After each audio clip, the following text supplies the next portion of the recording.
ড্ৰাগছৰ আসক্তিৰ বাবে এতিয়া সংখ্যালঘু অঞ্চলত চুৰি কাৰ্যত নামিছে কিছু যুৱক। সংখ্যালঘু অধ্যুষিত অঞ্চলত প্ৰতিদিনে বাঢ়িছে চোৰৰ উপদ্ৰৱ। চোৰৰ উপদ্ৰৱত অতিষ্ঠ জনতা। এইবাৰ জুৰি আৰক্ষী চকীৰ অন্তৰ্গত ধিংগাঁও মিছন মাৰ্কেটত চুৰি কাণ্ডৰ ঘটনা। নগাঁও জিলাৰ জুৰি আৰক্ষী থানাৰ অন্তৰ্গত নগাঁও আৰক্ষী পহৰা চকীৰ এলেকাধীন ধিংগাঁও মিছন মাৰ্কেটত নিশা চোৰে চলাই লুটপাট। লোহাৰ চাৰ্টৰ ভাঙি নগদ ধনৰ লগতে লৈ যায় দোকানৰ সকলো সামগ্ৰী। ফকৰুদ্দিনৰ গেলামাল দোকানত এই চুৰিকাণ্ড সংঘটিত হয়। ঘটনাস্থলীত নগাঁও আৰক্ষী উপস্থিত হৈ তদন্ত আৰম্ভ কৰিছে। সংখ্যালঘু অধ্যুষিত অঞ্চলসমূহত ড্ৰাগছৰ কঢ়াল গ্ৰাসে কিছু যুৱকক পৰ্যবেক্ষিত কৰিছে চৌৰ্যবৃত্তিলৈ।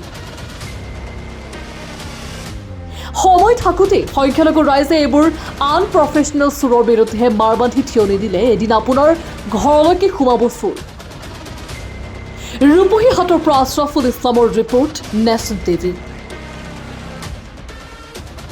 কি হৈছে কওকচোন? কালি ৰাতি আমাৰ দোকান চুৰি গৈছে। কিমান লাখ টকাৰ সামগ্ৰী আপোনাৰ পৰা চুৰি কৰিছে? এতিয়া আমাৰ অনুমান পৰা 10ৰ ওপৰত হ'ব, 10 লাখ টকাৰ ওপৰত। গেলামাল দোকান ফুলতলত মাল বেচোঁ। আমাৰ তাত দোকান বহুত বেৰ আছে, এতিয়াতো বহুত মাল আছে। কেইটা মাল পৰা 200 ওপৰত আইটেম আছে। এইটো গ্ৰিল ভাঙি লৈ গৈছে, চাটাৰ ভাঙি লৈ গৈছে। কি সন্দেহ হয় আপোনাৰ? আমাৰ সন্দেহ হয়, এতিয়া মোৰ চুৰ দেখা নাই, এতিয়া কাক সন্দেহ কৰিম? এতিয়া মানে এজাহাৰ দাখিল কৰিছে? আমাৰ দগা আৰু আউট কৰিছে, এজাহাৰ দিলোঁ এটা। এজাহাৰ দি পেলাই এজাহাৰ পুলিচ আহিছেনে? পুলিচ আহিছে চাব। কি নাম আপোনাৰ? মোৰ নাম ফকৰুদ্দিন। হৈছে যে ধিংগাঁও মিছন মাৰ্কেটত এটি ব্যৱসায় প্ৰতিষ্ঠানত হ'লচেল দোকানত চুৰিকাণ্ডৰ ঘটনা হৈছে। নগদ ধনৰ লগতে সামগ্ৰীসমূহ চুৰি কৰি লৈ গৈছে। কি সন্দেহ হয় আপোনালোকৰ স্থানীয় যুৱক হিচাপে? ৰাতিপুৱা গম পালোঁ 5টা বজাত চুৰি হৈছে। ডাঙৰ হ'লচেল দোকান আছিলে, গেলামাল দোকান।